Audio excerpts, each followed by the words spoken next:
कल अफसरान कुछ हजरात यहाँ पर आए थे, अफसर हजरात, हमें ख़बर मिली और उन्होंने कुछ मुआयना भी यहाँ किया। तो मैं इसीलिए हमने एक उलमा की मीटिंग यहाँ पर रखी, इसमें यहाँ पर तकरीबन अच्छी खासी तादाद में लखनऊ के उलमा जो है यहाँ पर मौजूद हैं। और यहाँ आकर मालूम हुआ कि जिस वक्त वो अफसरान आए थे तो यहाँ सिर्फ 2 लोग मौजूद थे, एक यहाँ के प्रिंसिपल साहब, फिर जो जनाब अत्थर साहब हैं वो हमारे इधर तशरीफ़ फरमा है, और दूसरे यहाँ के बहुत सीनियर उस्ताद जनाब गज़फ़र साहब जो इधर तशरीफ़ फरमा हैं। इन्हीं दोनों से उनकी मुलाकात हुई और इन लोगों ने उनसे दरियाफ़्त किया कि आप काहे के लिए आए हैं और क्या मुआयना कर रहे हैं। तो इन हजरात का बयान ये है कि उन्होंने कहा कि हम फाइनेंस डिपार्टमेंट से हैं और फाइनेंस, हाँ फाइनेंस, एडीएम फाइनेंस, और उन्होंने कहा साहब ने कि हम एडीएम फाइनेंस है। तो उसके बाद और दूसरे 2-4 लोग भी साथ थे, उन्होंने कुछ नहीं बताया कि वो किस तरफ से हैं। फिर एक साहब ने बताया कि वो एडीएम फाइनेंस डिपार्टमेंट के हैं। तो उसके बाद फिर इन्होंने कहा कि भाई आइए भी बैठ जाइए, थोड़ा सा गुफ्तगू हो जाए, कुछ चाय पानी कुछ। तो उन्होंने कहा नहीं हम जल्दी में हैं, हम जा रहे हैं। तो वो लोग चले गए। अब तशवीश पूरे हिंदुस्तान में नहीं बल्कि पूरी दुनिया में पैदा हो गई कि आखिर वो थे कौन, उनके आने का मकसद क्या था। तो उसके बाद वो शाम को रात में शमील शब्दी साहब ने एडीएम साहब से बात की। जो एडीएम साहब वो हैं हुसैनाबाद ट्रस्ट के सेक्रेटरी, क्योंकि उन्हीं के अंडर में ही है। सुल्तान मदारिस जो है वो हुसैनाबाद ट्रस्ट के जो सेक्रेटरी जो एडीएम हैं उनके अंडर में है। उससे शमील शब्दी साहब ने बात की कि भाई इस तरह से खबर मिल रही है कि ये मेडिकल कॉलेज में इसको दिया जा रहा है। तो उन्होंने कहा नहीं, हमारी तरफ से ऐसी कोई प्रपोज़ल नहीं है। ये उन्होंने शमील शब्दी साहब को जवाब दिया। अभी हमने डीएम साहब को फ़ोन किया कि उससे ज़्यादा पोजीशन ले लें, तो मालूम हुआ कि अभी वो मीटिंग में है और अभी मीटिंग के बाद जो है वो बात करेंगे, ये अभी मालूम हुआ। उसके बाद इसके जो ट्रामा सेंटर है उसके हेड हैं डॉक्टर हैदर अब्बास साहब, क्योंकि मामला मेडिकल कॉलेज का भी है। तो उनसे हमने सुबह फ़ोन किया उनसे कि आप ज़रा मालूम कीजिए कि मेडिकल कॉलेज में क्या मामला है, वहाँ की तरफ से कोई प्रपोज़ल है इसका लेने का। तो उनको अभी थोड़ी देर पहले फ़ोन आया कि उन्होंने वहाँ का जो स्टेट अफसर है, यानी जो प्रॉपर्टी देखता है स्टेट अफसर, उससे बात की। तो उससे कहा नहीं हमारा तो कोई आदमी नहीं गया वहाँ और हमें तो कोई इसकी इत्तला नहीं। और अब रजिस्ट्रार साहब से भी पूछ लीजिए। तो उनका रजिस्ट्रार साहब शायद किसी मीटिंग में है, वो उससे भी बात दरियाफ्त कर लेंगे और उससे पता चलेगा कि भाई वहाँ मेडिकल कॉलेज का कोई आदमी था उसमें साथ में। क्योंकि यहाँ पर कई मौलवियों ने अपने बयान में कहा कि मेडिकल कॉलेज के भी लोग थे और नुज़ूल के भी थे, जबकि सिर्फ 2 ही गवाह हैं। अत्थर साहब हैं यहाँ जो बैठे हैं तशरीफ़ फरमा, जो प्रिंसिपल हैं, और जो सीनियर हैं गज़फ़र साहब, यही 2 गवाह हैं। यही बता पाएंगे कि उस दिन कौन कौन थे। सब अपनी अपनी तरफ से जो है वो जो फजूल अपनी तरफ से उसमें गड़गड़ कर बयान किया जा रहा है कि साहब इधर के थे उधर के थे। अब आप यहाँ थे ही नहीं तो इधर के उधर के कहाँ से आप बता रहे हैं। अब जो आपका बयान जारी हो रहा है इसके बाद से ये जो लोग हैं यही असली लोग हैं? हाँ, यही 2 आदमी बस थे उस वक्त जो यहाँ पर मौजूद थे। अब अत्थर साहब जो प्रिंसिपल हैं यहाँ सुल्तान के, और सीनियर हमारे यहाँ के जो पढ़ाने वाले हैं उस्ताद जनाब गज़फ़र साहब, सिर्फ 2 ही लोग थे यहाँ पर उस वक्त जिससे उनसे बातचीत हुई। तो ये लोग ये बता रहे हैं, यहाँ पर आपके सामने मौजूद हैं, ये यहाँ भी ये भी मौजूद हैं और वो भी मौजूद हैं। तो यही बता रहे हैं कि एक आदमी सिर्फ कहा था कि हम हम जो एडीएम फाइनेंस है, बकिया 2-3 लोग और थे, उन्होंने कुछ नहीं बताया कि हम कहाँ तो आगे ये तहदीद हो गई कि ये लोग आए थे। अब इसके बाद में आपका जो आज मीटिंग हुई इसमें आप लोगों ने अपनी क्या रूपरेखा तय की, आगे क्या करना है? पहली बात तो ये है कि डीएम साहब से अभी बात होगी। अभी क्योंकि हमने फ़ोन 2-3 मरतबा मिलाया तो मालूम हुआ को मीटिंग में अभी बिज़ी हैं, और ये पता चला कि वो बाद में बात करेंगे मीटिंग ख़त्म होने के बाद। तो डीएम साहब से बात होना है और मेडिकल यूनिवर्सिटी के रजिस्ट्रार साहब से बात होना है, 2 से बात होना है, क्योंकि ये 2 मेन लोग हैं जो हमें बताएंगे कि इसमें कहाँ तक हकीकत है, कहाँ तक सच्चाई है।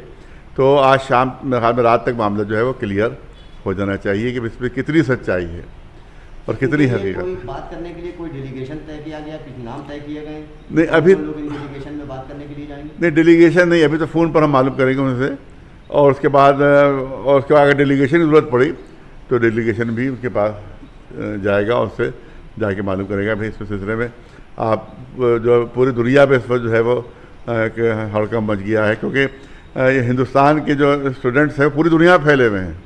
यहाँ के जो सुल्तान बाजार के स्टूडेंट जो हैं पूरी दुनिया में फैले हुए हैं, हिंदुस्तान में भी है, हिंदुस्तान से बाहर भी है। तो हर जगह से फ़ोन आ रहे हैं कि भाई क्या मामला है, क्या मामला है। लिहाजा इसकी तहकीक बहुत ज़रूरी है। लिहाजा हम तो समझते हैं कि ये इसका बिल्कुल क्लियर होना चाहिए मामला।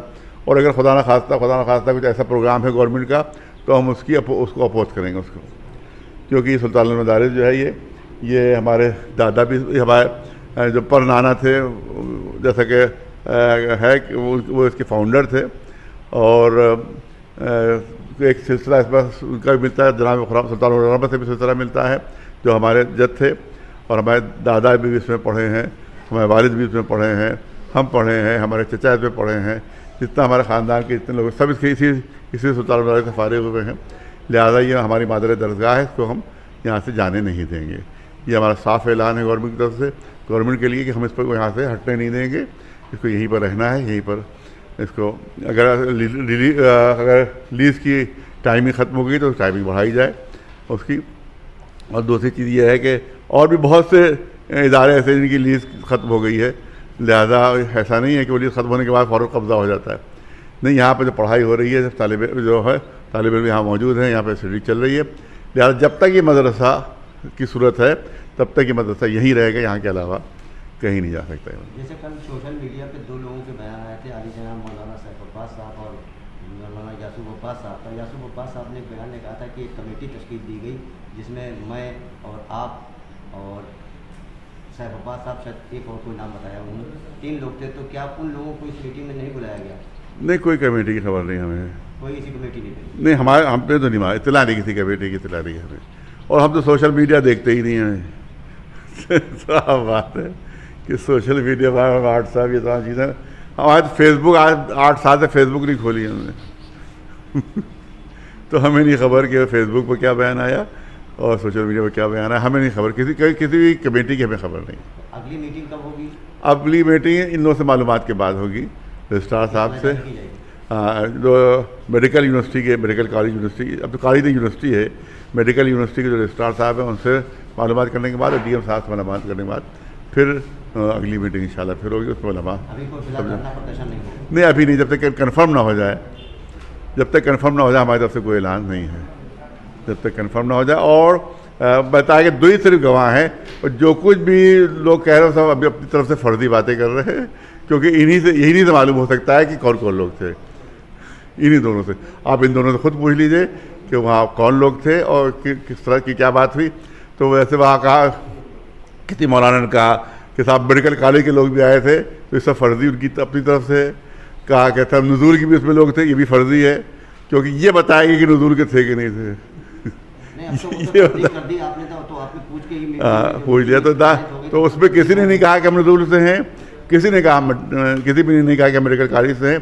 एक साहब ने सिर्फ कहा कि हम फाइनेंस डिपार्टमेंट से। एडीएम ने खुद अपना तारुफ कराया कि हम एडीएम, हाँ सिर्फ, हाँ, लिहाजा बहुत सब फर्जी बातें हैं जो कही जा रही फर्जी बातें हैं। एडीएम फाइनेंस हूँ, हाँ बस, और मैं आया हूँ मेडिकल कॉलेज के सिलसिले में, हमें कुछ करना है, समझ रहे हैं। आपने पर्चा देखा जी, मैं यहाँ पर, मेरा नाम है सैयद अतहर अब्बास रिजवी, यहाँ के प्रिंसिपल हैं। मैं यहाँ का ऑफिशिएटिंग प्रिंसिपल भी हूँ, मेंबर ऑफ मैनेजमेंट कमेटी भी हूँ इस मदरसे का, समझ रहे हैं। जो कमेटी है उसमें भी मेंबर हैं, जो डीएम साहब ने कमेटी बनाई है उसका मैं मेंबर भी हूँ, ऑफिशिएटिंग प्रिंसिपल भी हूँ और सीनियर टीचर भी हूँ।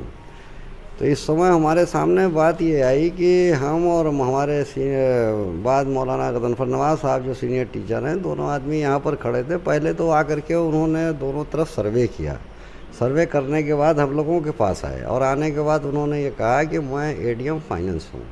उनसे सवाल किया गया कि भाई आप कैसे आना हुआ, तो बोले मेडिकल कॉलेज के उससे मैं आया हूँ। तो हमने कहा भाई बैठिए, चाय वाय पी लीजिए। बोले कि नहीं, चाय पीने का टाइम नहीं है, मैं चलूँगा जल्दी में। वो चले गए बस। बाकी उनके साथ 2-1 लोग थे, और कौन थे ना उन्होंने अपना खुद तारुफ कराया, ना एडीएम साहब ने तारुफ कराया ये कौन है। बाकी जो बातें हैं वो सब निराधार हैं, उसमें उसका कोई आधार नहीं है, कोई बेस नहीं। और हम यही चाहते हैं कि अदारा यहाँ पर है और यहाँ पर सुरक्षित रहे और धार्मिक शिक्षा होती रहे, ताकि हमारे देश विदेश से आने वाले और अन्य जनपदों से आने वाले लोगों को यहाँ पर बड़ी सहूलत, बड़ी आसानियाँ होती हैं। अगर दूसरे स्थान पर चले जाते हैं तो काफ़ी दूर हो जाएगा, और यहाँ पर सामने मेडिकल कॉलेज भी है, अगर हमको चिकित्सा सुविधा, अन्य सुविधाएं भी यहाँ पर अच्छी तरह से मिल रही हैं। दूर जाने पर उन सुविधाओं से यहाँ के छात्र, यहाँ के स्टाफ और दीगर अफराद उससे वंचित हो जाएंगे। लिहाजा हम माननीय मुख्यमंत्री जी से यह अनुरोध करेंगे इस संस्था को यथास्थिति बनाए रखा जाए और जिस तरह से देश विदेश और अन्य जनपदों में यहाँ के छात्र शिक्षा दीक्षा देते रहे और टीचर्स देते रहे, उस तरह से ये संस्था का मान सम्मान बना रहे और हमेशा के लिए अपनी जगह पर ये स्थिर रहे।